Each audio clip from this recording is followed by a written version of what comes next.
Lutung Kasarung memiliki arti lutung yang tersesat. Lutung Kasarung adalah cerita yang mengisahkan legenda masyarakat Sunda yang terinspirasi dari kisah para menak Kerajaan Galuh dan Kerajaan Sunda tentang perjalanan Sang Hyang Guruminda dari Kayangan yang diturunkan ke Buana Pancatengah atau bumi dalam wujud seekor lutung. Pada zaman dahulu di Tanah Pasundan terdapat sebuah kisah tentang seorang pangeran yang sangat tampan bernama Sang Hyang Guruminda yang dihukum dengan diturunkan ke bumi karena melakukan kesalahan di Kayangan dalam wujud seekor lutung. Sebagai seekor lutung, Sang Hyang Guruminda tersesat di sebuah hutan sehingga ia diberi nama Lutung Kasarung. Lutung Kasarung dalam bahasa Sunda berarti lutung yang tersesat. Lutung adalah sejenis kera dengan bulu lebat berwarna hitam dengan ekor yang panjang. Sementara itu, Prabu Tapak Agung yang merupakan raja dari kerajaan Pasir Batang telah tua dan sakit-sakitan. Ia hidup bersama istrinya yang sangat sabar mengurusnya, yaitu Sang Permaisuri. Ia berencana akan menunjuk salah seorang putrinya untuk menjadi ratu sebagai penggantinya untuk memerintah kerajaan Pasir Batang. Sebagai raja yang bijaksana, ia berpikir secara mendalam tentang keputusannya ini. Ia sama sekali tidak mempunyai seorang pun putra mahkota. 7 anak yang dilahirkan oleh Permaisuri semuanya perempuan. 5 di antaranya sudah menikah dengan para pangeran dari kerajaan-kerajaan lainnya. Sementara 2 putri lainnya, yaitu Putri Purbararang dan Putri Purbasari, belum menikah. Jadi masih tinggal di istana bersama mereka. Setelah mempertimbangkan dengan sebaik-baiknya, akhirnya sampailah ia pada rencana untuk mengangkat Putri Purbasari sebagai penggantinya untuk memerintah kerajaan Pasir Batang. Rencananya itu ia sampaikan kepada seluruh kerabat dekat istana dan para pembesar kerajaan. Semua orang menyetujui rencana Prabu Tapak Agung dan memuji kebijaksanaannya, kecuali Putri Purbararang dan Raden Indrajaya yang merupakan tunangan Putri Purbararang. Putri Purbararang yang sebagai putri sulung merasa jauh lebih berhak untuk mendapatkan kehormatan sebagai pengganti Prabu Tapak Agung. Selain itu, hidup sebagai ratu bagi Putri Purbararang bermakna harta dan kekuasaan. Demikian juga calon suaminya Raden Indrajaya yang merupakan putra salah seorang menteri kerajaan. Namun, keputusan Prabu Tapak Agung sudah bulat. Putri Purbasari adalah calon ratu, penggantinya kelak jika ia akan mundur dari tampuk kepemimpinan kerajaan Pasir Batang. Akhirnya Putri Purbararang yang marah dan kesal dengan keputusan Prabu Tapak Agung pergi menemui seorang dukun sakti. Ia akan mengagalkan semua rencana penobatan Putri Purbasari sebagai ratu. Tersebutlah nama Nironde. Ia adalah seorang dukun jahat yang dapat melakukan pekerjaan apapun asal diberi imbalan yang besar. Sihir yang dilakukan oleh Nironde sangat mengerikan. Dalam semalam, Putri Purbasari terkena teluh berupa penyakit kulit yang menjijikkan. Seluruh wajah, tubuh, hingga ujung kakinya melepuh dan bernanah. Penyakit itu menimbulkan aroma busuk. Tidak ada tabib kerajaan yang dapat mengobati penyakitnya itu. Semuanya menyerah. Setelah itu, menghadaplah Putri Purbararang kepada Prabu Tapak Agung. Bersama Raden Indrajaya, ia menghasut Prabu Tapak Agung untuk mengasingkan Putri Purbasari ke hutan. Menurut Putri Purbararang dan Raden Indrajaya, tidaklah mungkin Putri Purbasari menggantikan ayahandanya itu menjadi raja. Menurut Putri Purbararang, Putri Purbasari memang tidak seharusnya menjadi ratu karena hanya seorang putri bungsu. Justru dialah yang paling berhak dianugerahi tampuk kekuasaan kerajaan Pasir Batang. Putri Purbararang merasa berhak menjadi ratu karena ia adalah putri sulung. Menurut Putri Purbararang dan Raden Indrajaya, pastilah Putri Purbasari telah terkena kutukan karena menyalahi kebiasaan kerajaan-kerajaan dari zaman dahulu. Yang paling berhak dinobatkan sebagai raja atau ratu adalah anak sulung, bukan anak bungsu. Berkat kepandaian Putri Purbararang dan Raden Indrajaya berbicara, akhirnya Prabu Tapak Agung dan Permasyuri berhasil dipengaruhi. Putri Purbasari kemudian diasingkan ke hutan. Hati Prabu Tapak Agung dan Permasyuri sangat sedih. Putri Purbasari adalah putri yang paling dikasihinya karena sopan santun, kecerdasan, dan sifat-sifat baiknya. Kini harus pergi diasingkan ke hutan yang penuh dengan binatang-binatang buas. Namun Prabu Tapak Agung harus melakukannya. Bisa saja kata-kata Putri Purbararang benar. Jika Putri Purbasari memang terkena kutukan, maka ia harus dijauhkan dari istana dan kerajaan. Bisa saja penyakit itu sangat menular dan membahayakan seluruh rakyat kerajaan Pasir Batang. Kepada pati kepercayaannya bernama Uwak Batara, Prabu Tapak Agung menyerahkan Putri Purbasari untuk diasingkan ke hutan yang berada di luar wilayah kerajaan Pasir Batang. Ia meminta Uwak Batara untuk membuatkan pondok yang kokoh meskipun sederhana untuk Putri Purbasari. Maka demikianlah Putri Purbasari ditinggalkan di sebuah hutan yang lebat dan jauh dari istana, di mana seorang yang baik hatinya dan bagaimanapun rupanya akan mudah diterima oleh lingkungannya berada. Demikian juga dengan Putri Purbasari, berada di hutan justru membuatnya dekat dan akrab dengan binatang-binatang. Tak ada hewan buas yang jahat kepadanya, justru mereka selalu melindungi Putri Purbasari. Ia tak pernah kelaparan karena beraneka ragam buah-buahan dan umbi-umbian disediakan oleh binatang-binatang sahabatnya. Salah satu binatang yang paling sering membawakan makanan untuk Putri Purbasari adalah seekor lutung yang tidak lain adalah lutung Kasarung, yaitu jelmaan Sang Hyang Guruminda. Lutung itu sangat baik kepadanya. Tidak hanya mengantarkan makanan, lutung yang gerak-geriknya selalu menarik perhatian Putri Purbasari itu setia menemaninya kemana-mana. Bersama lutung itu, Putri Purbasari tak pernah merasa kesepian. Pada suatu hari, Putri Purbasari demikian rindu kepada ayahandanya, Prabu Tapak Agung, hingga ia menangis dan meratapi penyakit kulitnya yang membuatnya dianggap terkena kutukan itu. Lutung Kasarung yang mendengar ratapan Putri Purbasari segera mengerti siapa sebenarnya gadis itu. Ia segera menyelinap pergi. Ia berdoa kepada Yang Maha Kuasa untuk memberikan obat kesembuhan untuk sang Putri Purbasari. Dengan doa yang dipanjatkan oleh Sang Hyang Guruminda atau Lutung Kasarung ini, maka terciptalah sebuah telaga kecil. Segeralah Lutung Kasarung menemui Putri Purbasari yang terlihat masih menangis meratapi kerinduannya kepada ayahnya.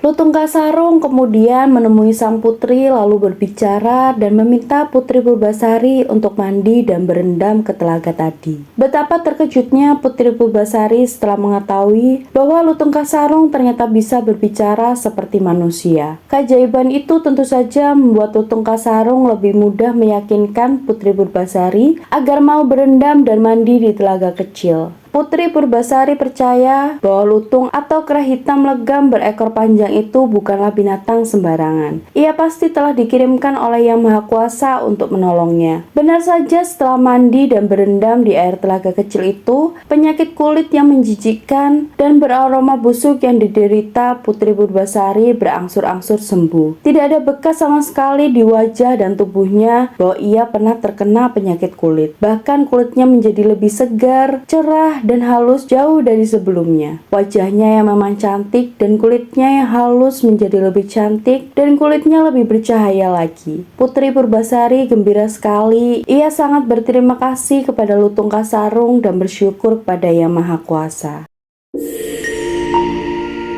Di istana kerajaan Pasir Batang, Prabu Tapak Agung dan Permasyuri sangat merindukan Putri Purbasari. Akhirnya memerintahkan para dayang untuk menjenguk dan melihat keadaan Putri Purbasari. Setelah sampai di hutan tempat di mana Putri Purbasari diasingkan, terkejutlah para dayang melihat keadaan Putri Purbasari yang telah sembuh dari penyakit kulit yang menjijikan itu. Ia kemudian meyakinkan Putri Purbasari dan mengajaknya untuk kembali ke istana. Awalnya Putri Purbasari menolaknya, tapi karena mendengar betapa ayahanda Prabu Tapak Agung sangat merindukannya, Akhirnya ia menerimanya. Putri Purbasari dengan ditemani oleh Lutung Kasarung kembali ke istana kerajaan Pasir Batang bersama para dayang. Kepulangan Putri Purbasari ke istana disambut dengan sangat gembira oleh Prabu Tapak Agung. Tentu sebaliknya dengan Putri Purbararang dan Raden Indrajaya. Mereka berdua merasa terancam posisinya. Benar saja Prabu Tapak Agung akan membuat pengumuman bahwa tata kerajaan akan segera diserahkan kepada Putri Purbasari.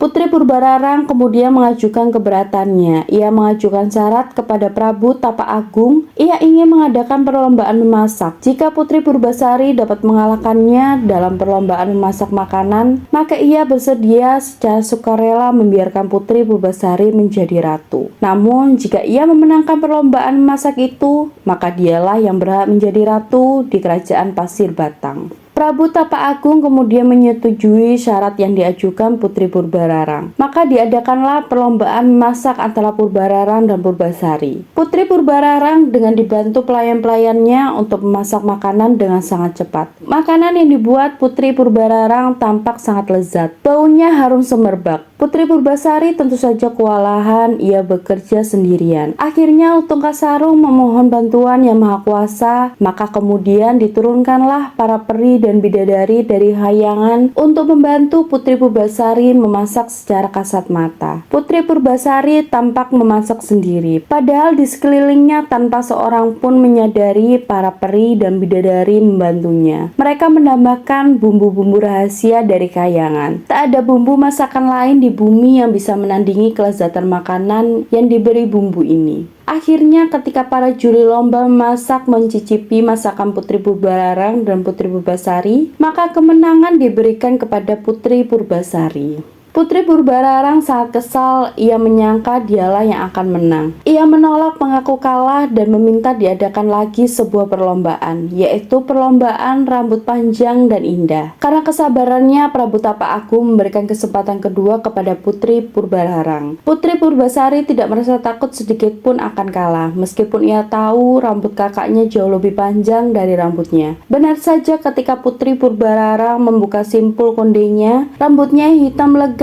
dan indah terurai hingga mencapai betis. Lutung Kasarung kembali berdoa dan meminta pertolongan Yang Maha Kuasa. Doanya dikabulkan. Sebelum Putri Purbasari melepas simpul kondenya, para peri dan bidadari dari Hayangan menyambung rambut Putri Purbasari yang hanya sampai pinggang. Peri dan bidadari itu bekerja sangat cepat dan rapi. Setiap helai rambut Putri Purbasari disambung sehingga ketika rambut itu terurai, panjangnya mencapai tumit. Rambut itu indah sekali, jauh lebih indah dan hitam dibanding rambut Putri Purbararang. Sekali lagi Putri Purbararang mendapatkan kekalahannya. Tetapi dasar kata-katanya tidak bisa dipegang, Putri Purbararang kembali melakukan penolakan. Ia semakin gusar, ia meminta perlombaan yang ketiga kepada Prabu Tapak Agung. Kini Prabu Tapak Agung bersikap tegas. Ia akan menyudahi perlombaan ini sampai yang ketiga ini saja. Putri Purbararang berjanji bahwa ini adalah perlombaan yang terakhir.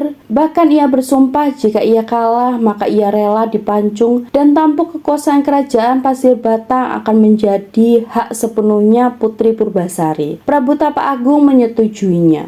Ternyata Putri Purbararang meminta perlombaan adu ketampanan tunangan. Terkejutlah semua orang yang hadir di istana. Pastilah perlombaan ini akan dimenangkan oleh Putri Purbararang. Raden Indrajaya adalah pemuda paling tampan yang ada di kerajaan Pasir Batang. Tidak ada pemuda manapun yang lebih tampan dari Raden Indrajaya. Putri Purbararang maju sambil menggandeng tangan Raden Indrajaya dengan senyum kemenangan dan kelicikan. Ia merasa sangat yakin bahwa seluruh kerajaan Pasir Batang akan menjadi miliknya. Ia bahkan menghina Putri Purbasari bahwa Lutung jelek yang selalu mengikuti Putri Purbasari kemana-mana itu adalah tunangannya. Putri Purbasari tidak tahu harus berbuat apa, hingga Lutung Kasarung berbisik kepadanya untuk segera menggandengnya dan maju ke dekat Putri Purbararang dan Raden Indrajaya. Putri Purbasari kemudian dengan yakin menggandeng Lutung Kasarung dan maju ke depan mendekati Putri Purbararang dan Raden Indrajaya. Semua hadirin yang ada di istana terhenyak. Putri Purbasari mempunyai tunangan seekor lutung yang jelek, tetapi keadaan itu hanya berlangsung sekejap. berucap, ketika Lutung Kasarung berdiri bersebelahan dengan Raden Indrajaya, berubahlah ia menjadi sosok yang sebenarnya. Kini Sang Hyang Guruminda itu telah terbebas dari hukuman. Wujudnya sebagai Lutung Kasarung telah diambil oleh para dewa. Kini ia kembali menjadi Sang Hyang Guruminda yang sebenarnya. Dia adalah makhluk kayangan yang sangat tampan dan rupawan. Ketampanan Raden Indrajaya redup saat Sang Hyang Guruminda berdiri di sebelahnya. Semua hadirin bertepuk tangan. Putri Purbararang dan Raden Indrajaya kaget sekali. Keadaan berubah 180 derajat dan hukum pancung menanti mereka. Akan tetapi, karena kebaikan hati Putri Purbasari, hukuman pancung itu tidak dilakukan. Ia memaafkan kakaknya itu dengan ikhlas. Prabu Tapa Agung sangat bahagia, tidak salah jika ia nantinya menyerahkan tampuk pemerintahannya kepada Putri Purbasari. Akhirnya Putri Purbasari dan Sang Hyang Guruminda hidup bahagia selamanya di Kerajaan Pasir Batang. Dari kisah Lutung Kasarung kita belajar tentang keikhlasan dalam menjalani hidup, baik itu dari Lutung Kasarung yang sejatinya adalah seorang Sang Hyang Guruminda yang diturunkan ke bumi dalam wujud seekor lutung, dan juga Sang Putri Purbasari yang seharusnya menjadi ratu pengganti Kerajaan Pasir Batang, namun mendapat perlakuan buruk dari kakak kandungnya sendiri. Mereka tidak pernah mengeluh dan menyesali keadaan. Keikhlasan mereka dalam menjalani hidup seperti yang telah dituliskan oleh Yang Maha Kuasa membuat mereka pada akhirnya hidup berbahagia. Sementara sebaliknya, sifat iri hati dan kebencian membuat Putri Purbararang justru tidak mendapatkan apapun kecuali rasa malu, karena justru sifat jahatnya dibalas kebaikan oleh sang adik Putri Purbasari. Pada akhirnya keikhlasan akan menemukan kebahagiaan, dan apa yang menjadi milik kita akan kembali pada kita. Semua tidak akan pernah tertukar atas izin Tuhan Yang Maha Kuasa. Terima kasih sudah klik video kami. Jangan lupa untuk subscribe, like, dan komen jika Anda menikmati konten ini. Sampai jumpa di video berikutnya.